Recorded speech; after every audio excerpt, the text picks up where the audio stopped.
Hello, my Dharma friend. Thanks for coming.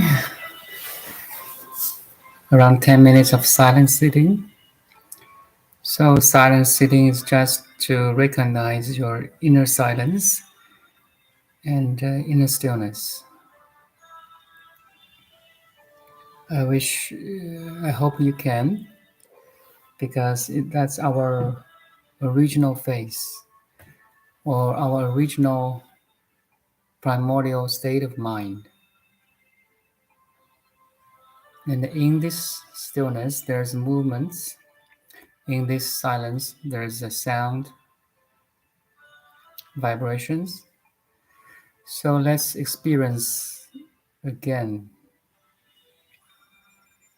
So you can see every object, like your computer, your cell phone, your room, your table, as an vibration.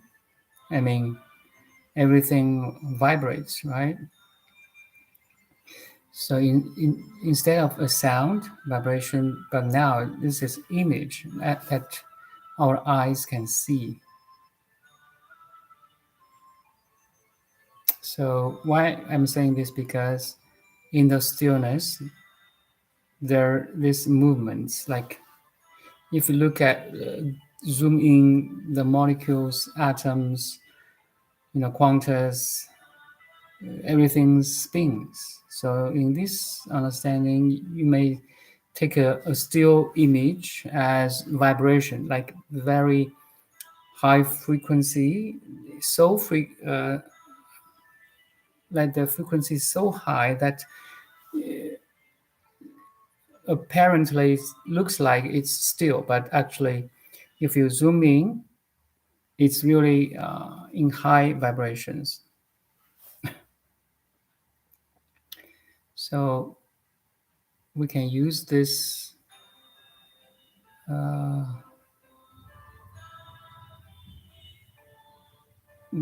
in contrast, as a contrast with your inner stillness. That's what I'm trying to do, trying to say. So your pure awareness, two attributes of your pure awareness is like stillness and silence.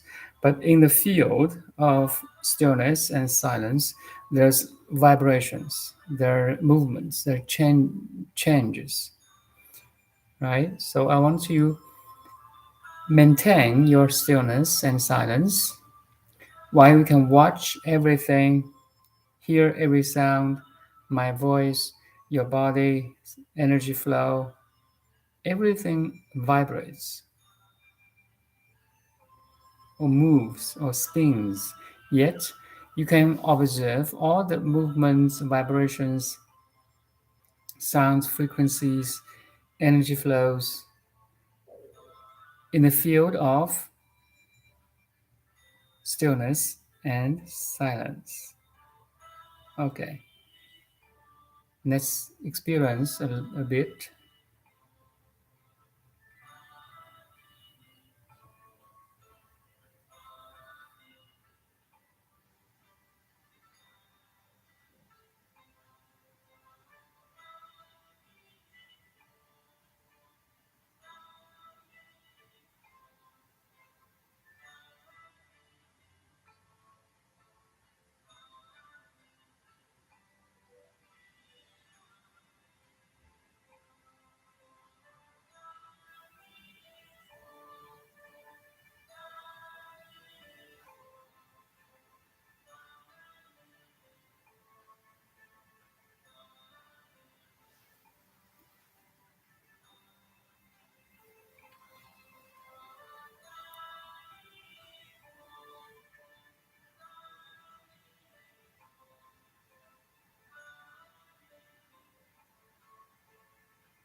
Okay, that's about 1 minute.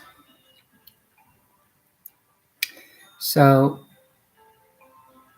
you may notice that you try to be silent and still, but you also notice there's a lot of disturbance or vibrations in the field of stillness and silence. You may very easily be disturbed by an image, a car passing by,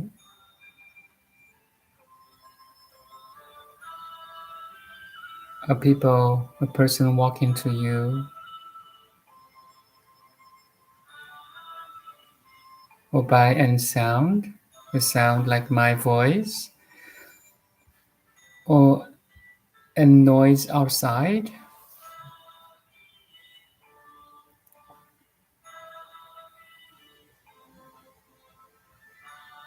Basically, you try to be present or be still, then here comes a sound, here comes an image.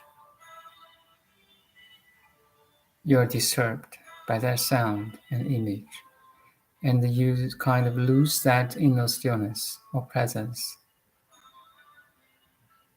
Make sense to you?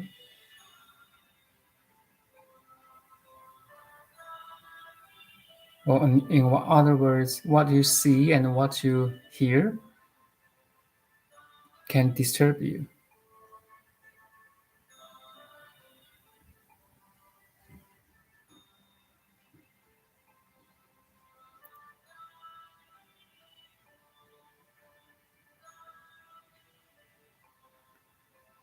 So that's two disturbance from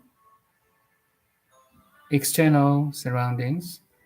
But actually, there's one major disturbance is from our own mind, the thoughts, the thinking, and memory. A memory, a plan for tomorrow, a memory for the past.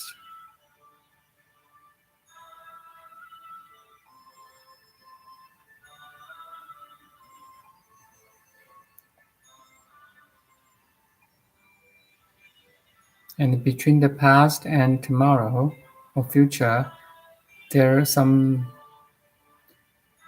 labelings on the present, in the present moment. Labelings like this is beautiful lady, that's a handsome boy, or this is a terrible news.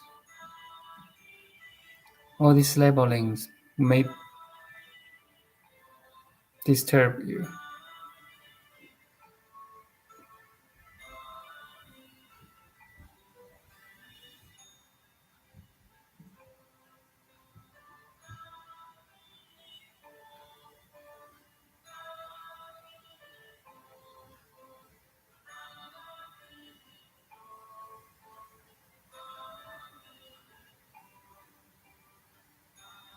But you know what?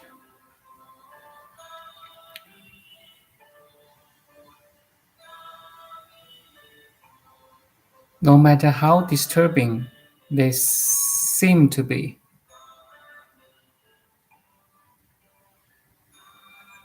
you can choose to be still and silent.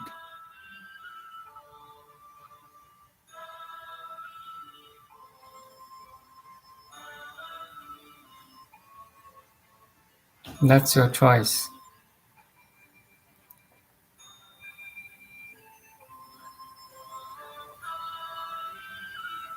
But you have to know you have this choice first.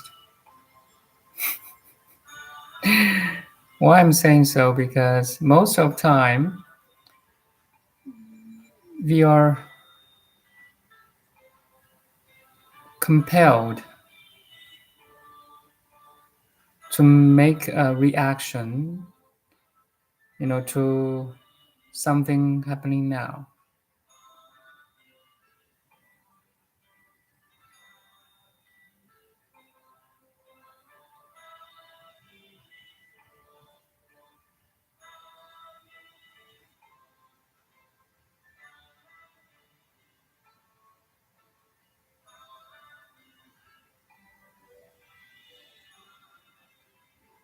For example, a person who is not friendly, say something, say some words you don't like, and you may react very quickly without even thinking. You just react.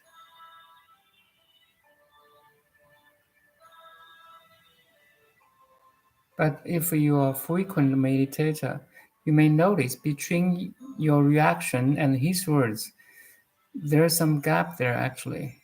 If you are mindful enough, you can choose not to react, especially in a very negative way.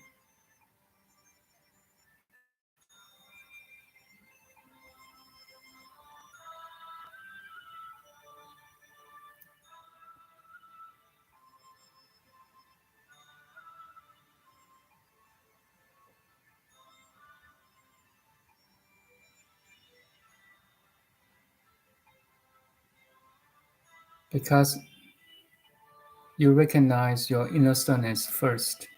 You recognize your inner silence first. You choose to pause.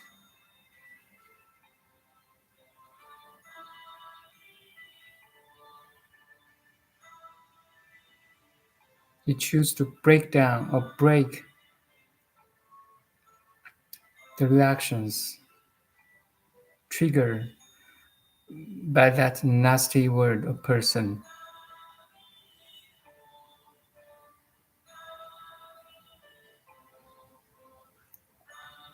And in that gap between your reaction and his words or behavior,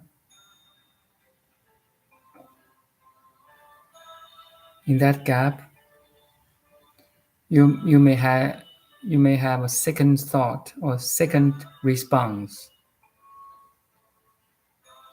which is more constructive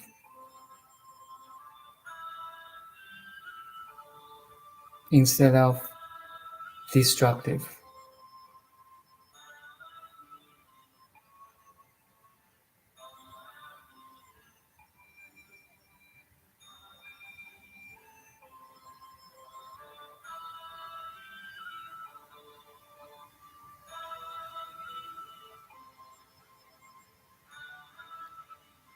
Where is that inner stillness?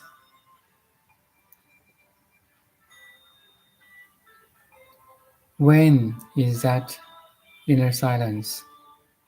Where and when?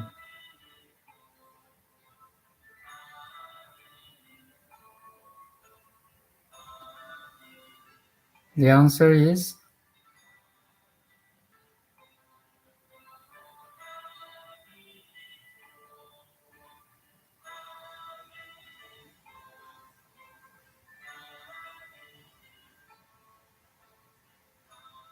here and now. It always here and now. Very strange. It has to be here and now. It can only be here and now. Do you follow?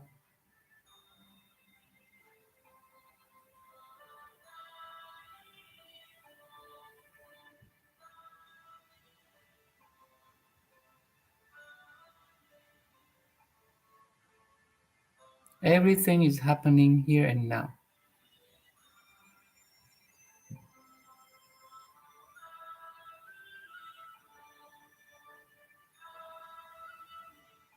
So don't wait for tomorrow.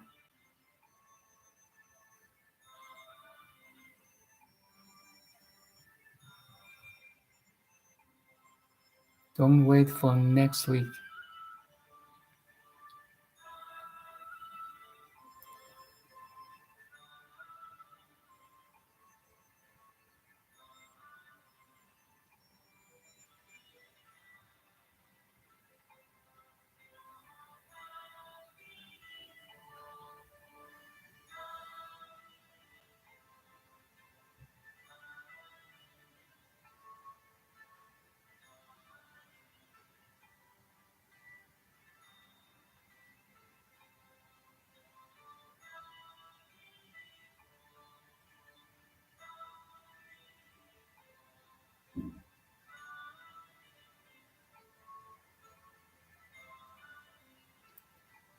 To remain your silence and stillness is so important because all the merits, all the beauties of life arise from this field of inner stillness and silence. From this field of silence and stillness, you may notice your patterns, patterns of thinking, behavior, personality, likes, dislikes.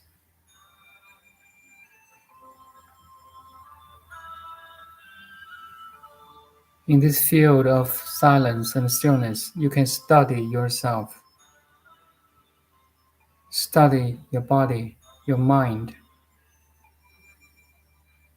study your physical movements, study your behavior, study your mental state. Are you happy? Are you sad? Are you relaxed? All sorts of state mind or emotional state are perceived by this inner stillness and silence. Once you can observe your behavior, words, and mind, then you can observe others' behavior, words, and mind. That's where understanding arises. Once you can understand yourself more, you can understand others more. Once you can understand others more, you can accept them more. You know why they behave like that, like this, why they say this word, say that word. Because you know why yourself say this word, behave like that, like this like that. Because you have the power of observe yourself, so you can observe others. Then you have more understanding. Then we have more acceptance. That's where all the problems can be solved. And fundamentally, there's no problem.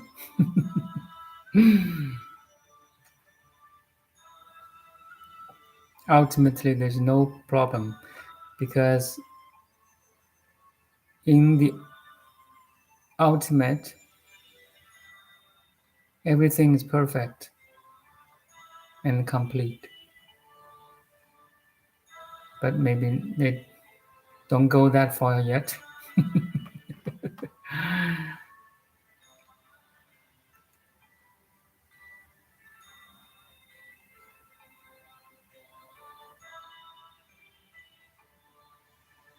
Are you still now? Are you calm now?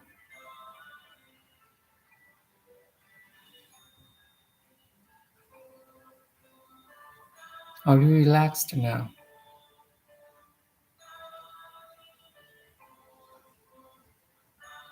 Are you content now?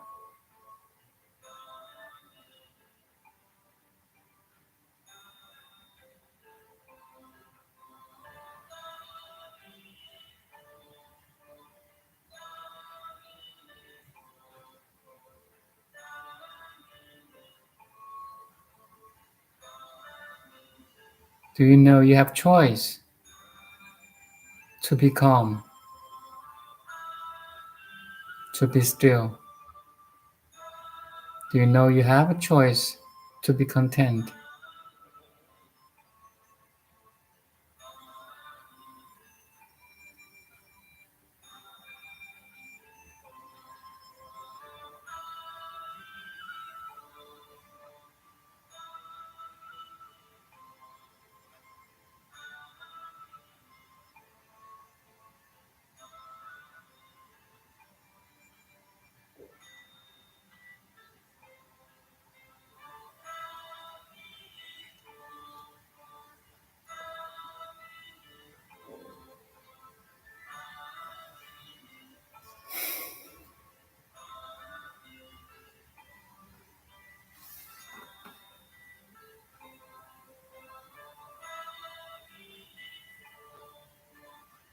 Where is your attention now?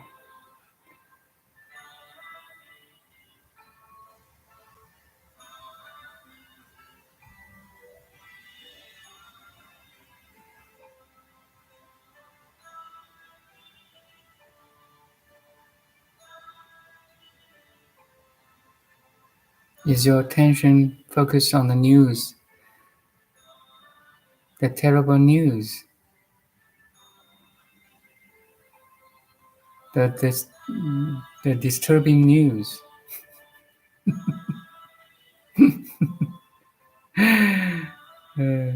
Are you calm enough to see that disturbing news?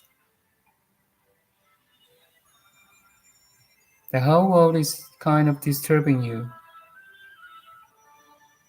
distracting you. Do you notice that?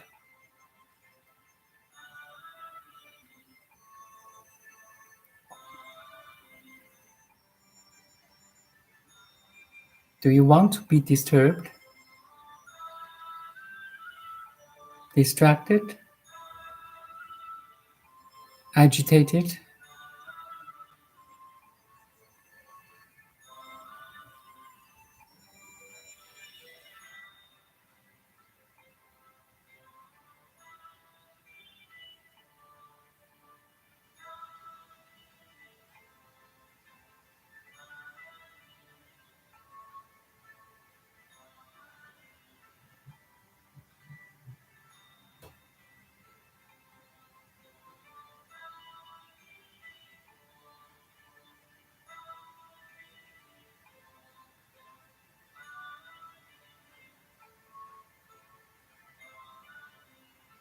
If you want to be calm, peaceful, and content,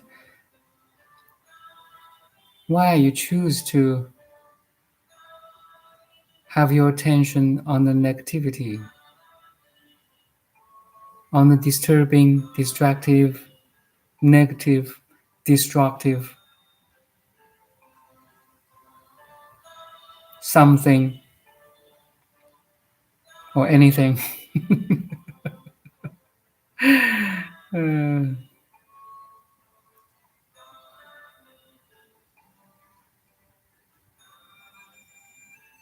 or you choose to walk in the nature, to play a piece of beautiful music,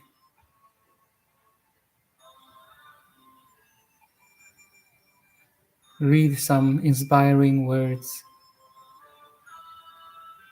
It's all up to you.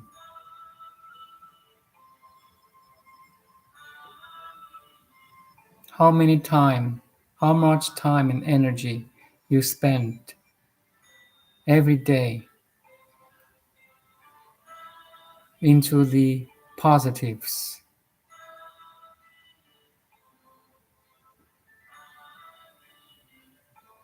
the beauty of life.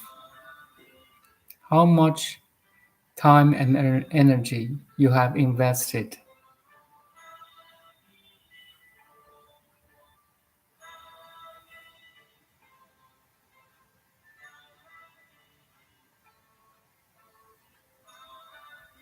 Do you know businessmen like to invest, right?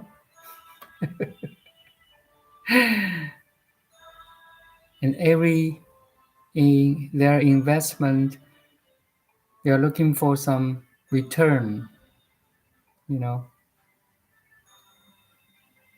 outcomes, benefits.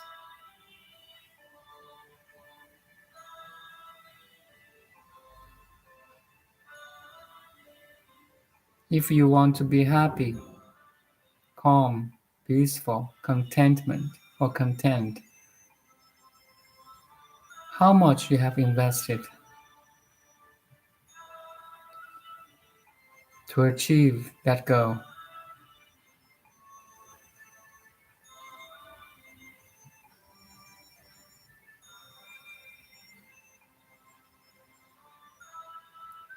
The 1,000 miles journey starts from the first step, the second step, the third step, and so on. Have you made any steps?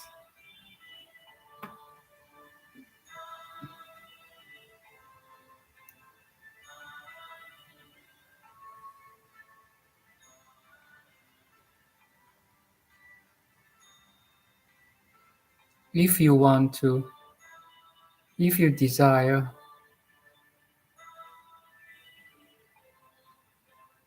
to achieve happy, calm, blissful state of mind, and then you want to, or you are willing to invest your time and energy, say meditation, reading a spiritual book, follow a master, and you are willing very much to invest your time and energy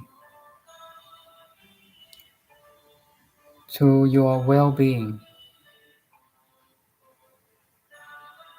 I guarantee you, once you put some effort, there will be some outcome.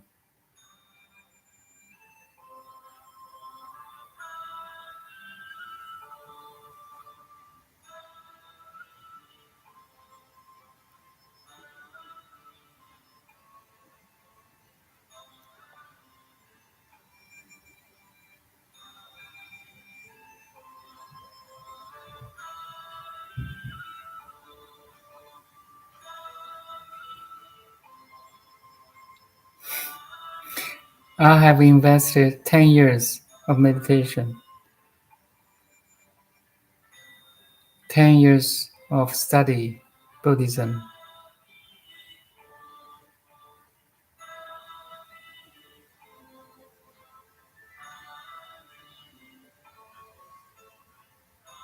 Now and then I study some science,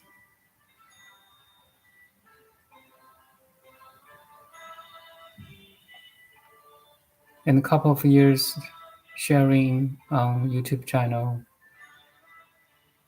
Each sharing, before each sharing or session, I will study something,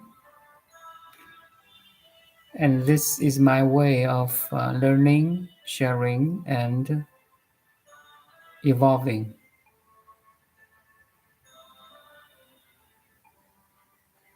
I see my progresses,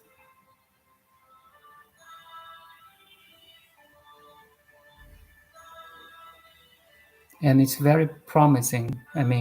If you want to invest time, energy into this self-discovery or meditation or your whole well-being, you have to invest your energy and time every day. Every day. Maybe 5 minutes even is enough. But you have that idea, or you're aware that you want to improve yourself. It can be, again, the consciousness has to involve. You're consciously choose, to meditate, to be mindful, to be present. Even 5 minutes a day is enough.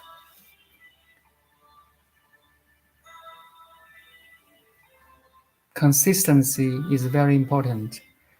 Persistence is very important.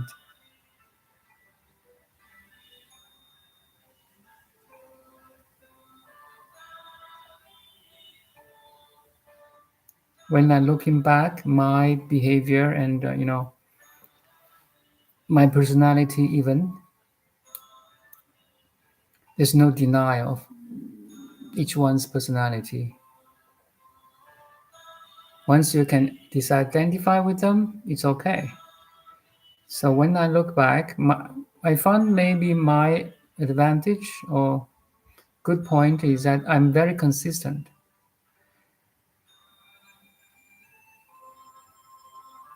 In the past 10 years, I really meditate every day, even on the plane, on the bus, in the supermarket, in the waiting area of airport. I use every chance, opportunities.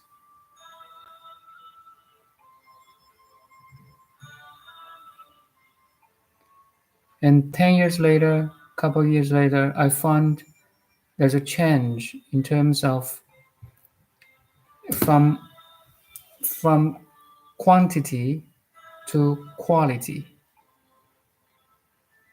So a certain level of accumulation of quantity of meditation will shift to a change of quality change, a quality.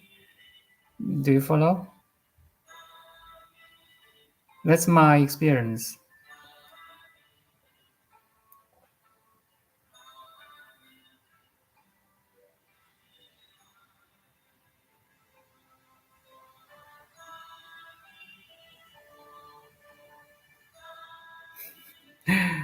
Leonora, pardon, thank you. Thanks for coming. Yeah, awakening is not easy. It's not easy at all. Sometimes we need some help from a third party help, external teaching. But eventually, it's all up to you. Once you decide to awaken, no one, nothing can stop you.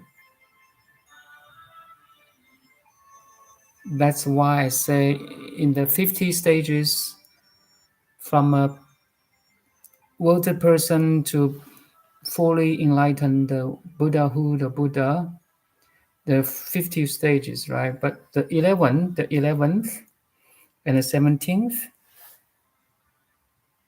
stage is the most important thing. It's like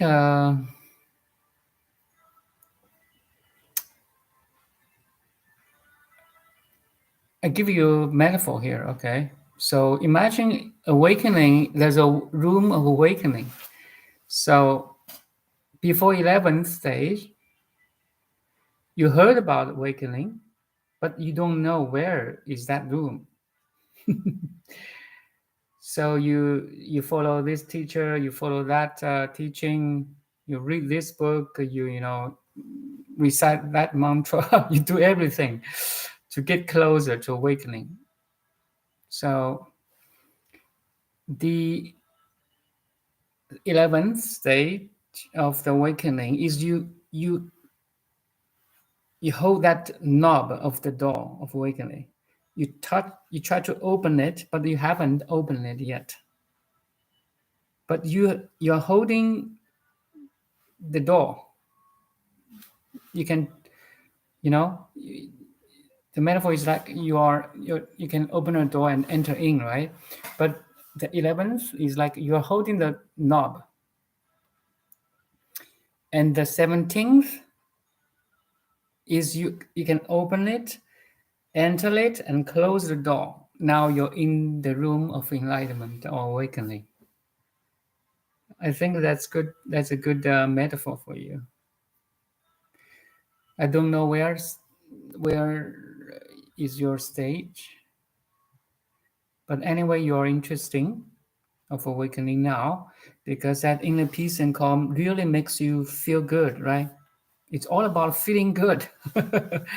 We are human beings. We are sensitive. We are emotional. We are fully loaded. We're fully loaded with this 5 plus 1 and 5 senses plus the mind. We're great. So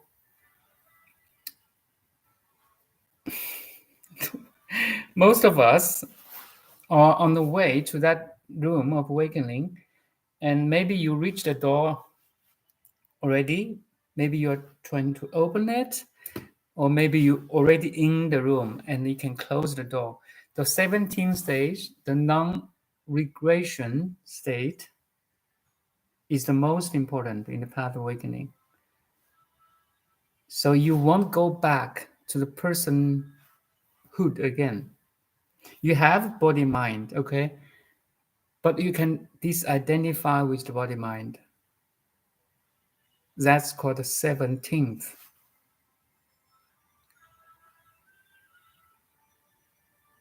You are so confident you are not this body mind. Yet you're using your body mind to evolve to be fully enlightened or awakened. That's the 17th stage. So I wish you, every one of you, maybe the future listeners of a YouTuber, can achieve or arrive this 17th stage. Then everything will be fine. Then sooner or later you will be fully enlightened. But in other words, if you don't become any stage higher than 17th, you may falling back again.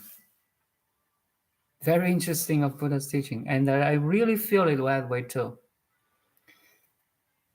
For most of us, we're not that stage yet, so we are always like, "Oh, I'm off today. I'm on today." You feel that ups and downs in the path of awakening. Why I'm that 2 months ago I'm so blissful, and today I'm so disturbed and anxious. Why? It's very natural. No problem. And because you're still before that 17th stage.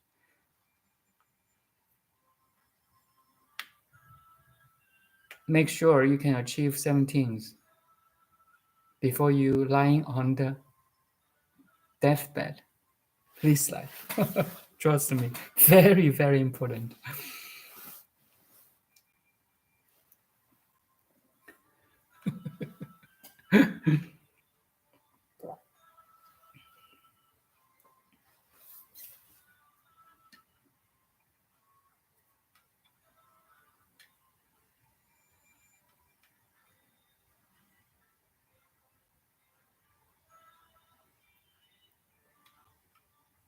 In Buddha's teaching, we have so many different techniques.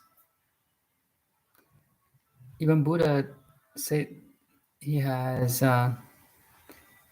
84,000 different techniques to awaken people, okay, to awaken us.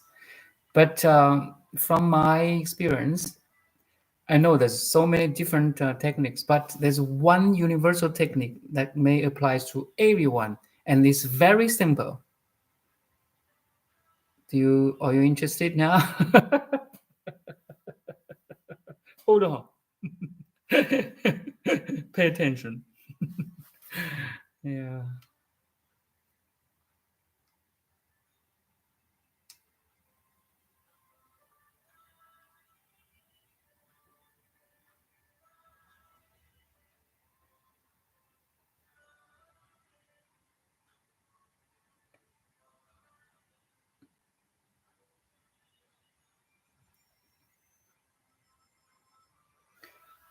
I just showed you in silence.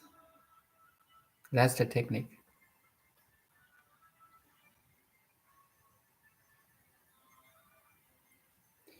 You can always back to the inner stillness, to the inner silence, to your presence, to your pure awareness. No matter what happened outside, heaven or hell,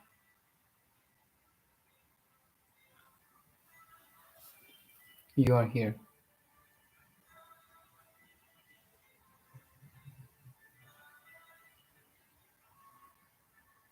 No matter what happened outside and inside, very beautiful, very blissful, okay, or very terrible, very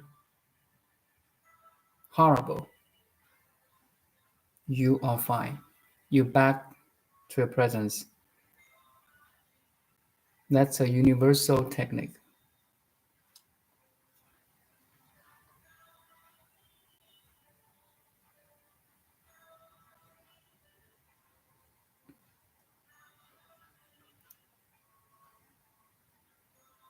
It's a very safe technique.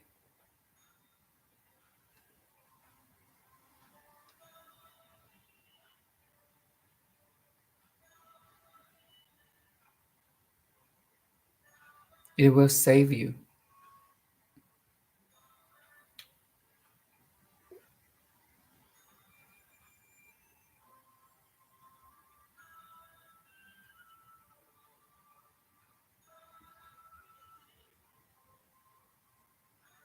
Because you are it. That's your true self.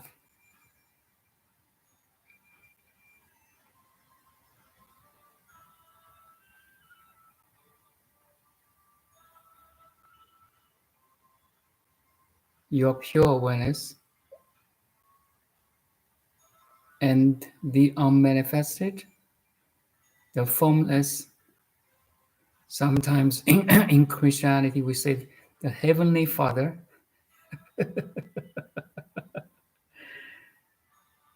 So your awareness and that thing which is formless, infinite, unmanifested is one.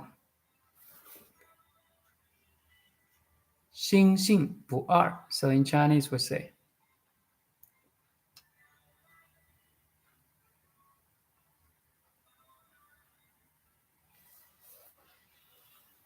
The very awareness that you are aware now is the presence of God. Once you understand this,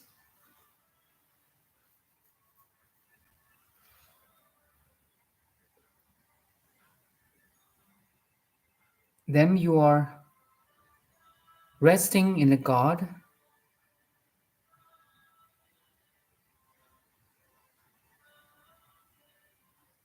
I will say this is the highest prayer. The highest prayer.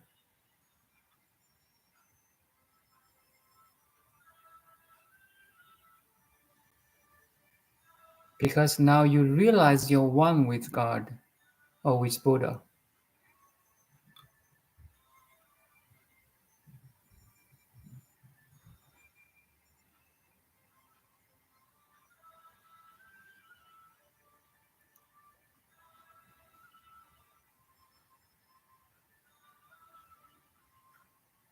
If you can sit here, sit in this recognition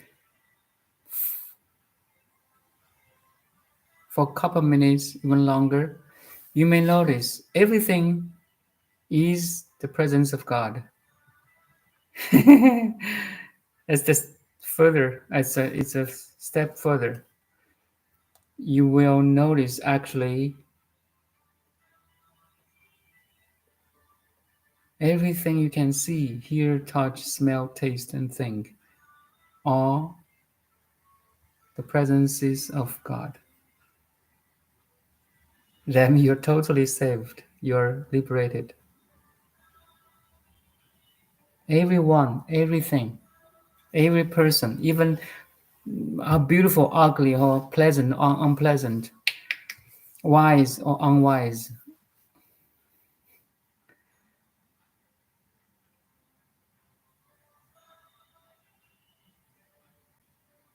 are presence of God.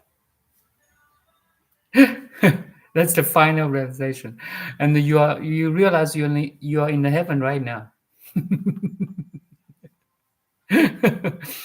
Nothing to worry anymore. Now your mission may change to awaken others by using your ability, your personality, by using your body mind. And everyone is so special, trust me. Everyone has infinite power to serve, love, and care in a very unique way, because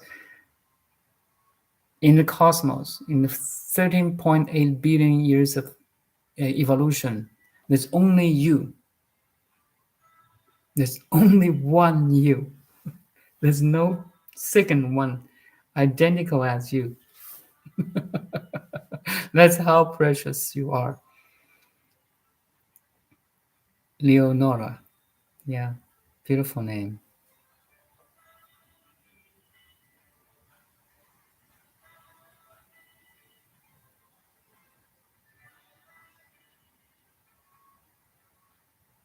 You totally understand why I'm here. Thank you, thank you. Yeah, we are so great. We're really very great. A great without comparison. Because that's your original face. 何其自信，本自具足. So that's a quote from Sixth Patriarch Huineng, Master Huineng.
As human being, we need to be grateful that we can talk. We can use this internet, Wi-Fi, technology, science to communicate in this way.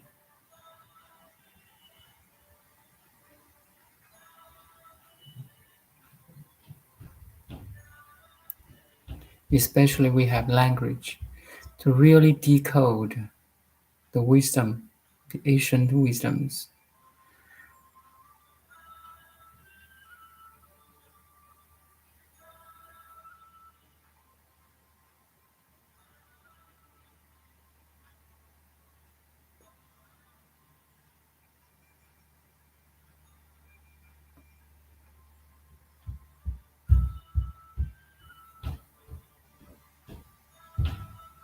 Buddha has encoded his wisdom and love, compassion into his teachings, sutras,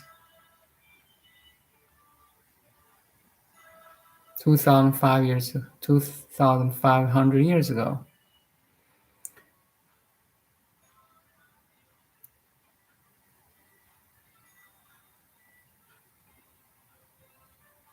And sent his message of love, compassion, wisdom long time ago in ocean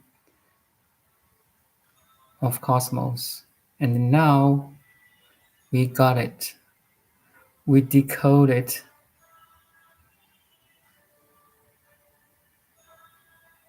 This remind me kind of, in the old times, the people or have a tradition. They write a love letter, put into a bottle, seal it, and throw into ocean or river, right?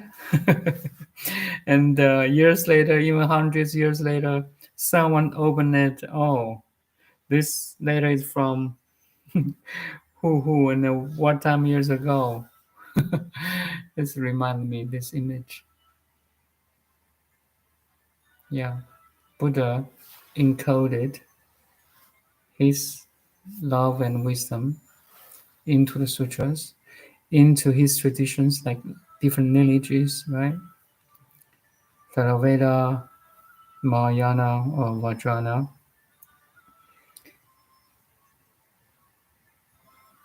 All you want to do is to awaken us.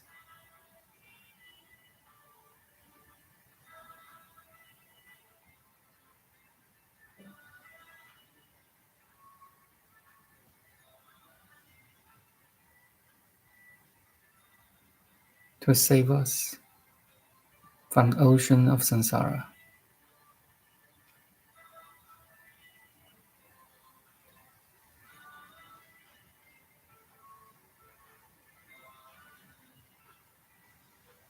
Once you can really decode his message in the sutra, in any lineage, could be Pure Land, could be Zen, could be Tentai, could be Dzogchen, could be any lineage, right? Once you can decode his wisdom and love, then you're disciple of Buddhism, you're disciple of Buddha. Doesn't necessarily you have that robe, and you have all your hair cut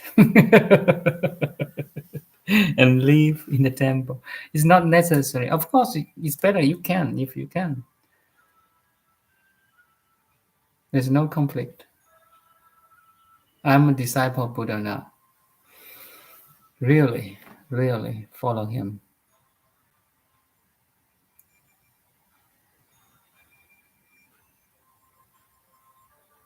Or let's say Son of God. It's great. I found a lot of similarity between Jesus' teaching and Buddha's teaching, but I more use Buddha's words.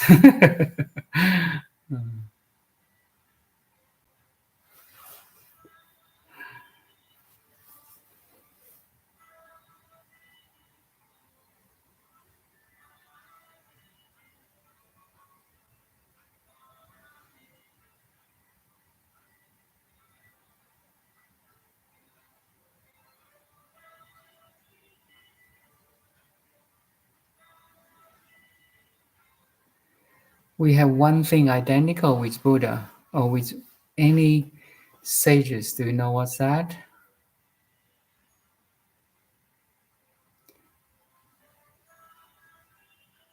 We have a quality as same as Buddha or any masters. Do you know what's that? This quality transcends space and time, transcends personhood.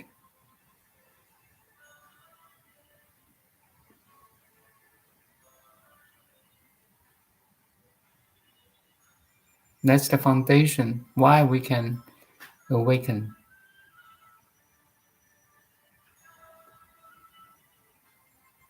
And because of this, because of it, we can awaken.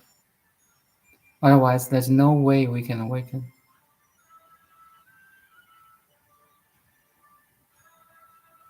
So strange.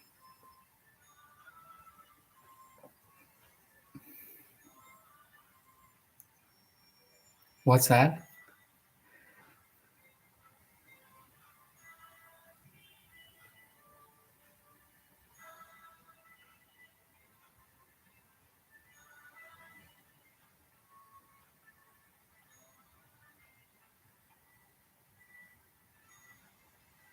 That's the pure awareness.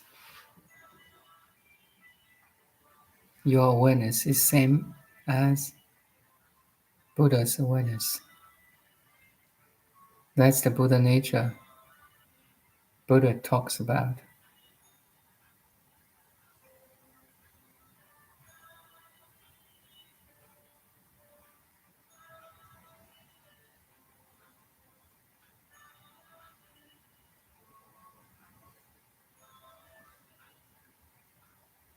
That's the common ground that we can awaken. Everyone can because of this pure awareness.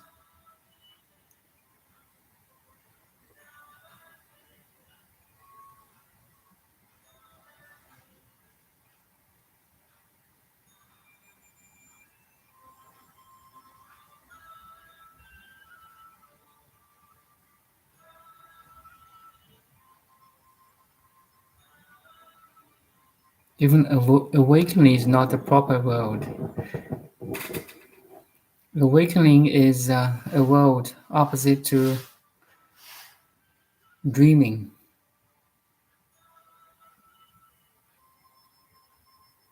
For the pure awareness itself, it has never fall asleep, so it does not need awaken.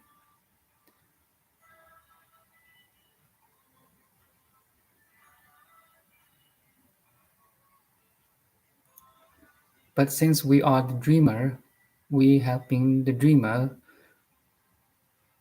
all the time, not only this life but all the lives before. So we use the term awaken. It's crazy. Uh, for the pure awareness itself, it never fall asleep. Okay, the person fall to sleep. Crazy.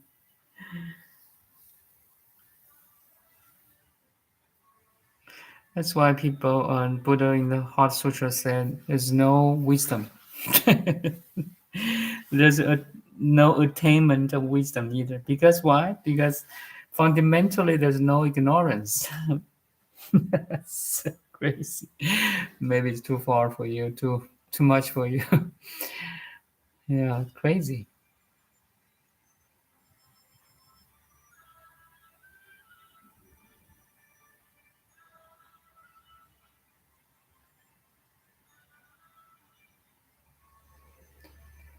Okay, I think that's all for today. Thank you for coming today. I just talk and talk.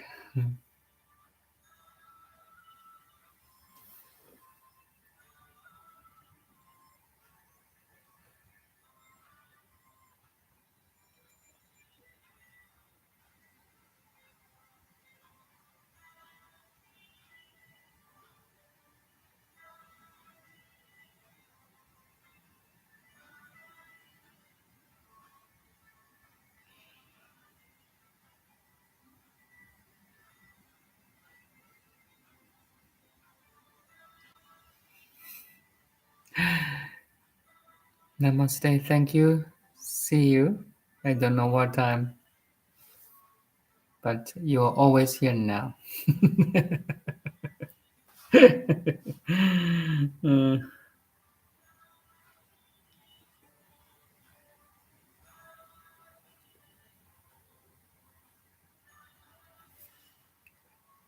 bye bye. Thank you.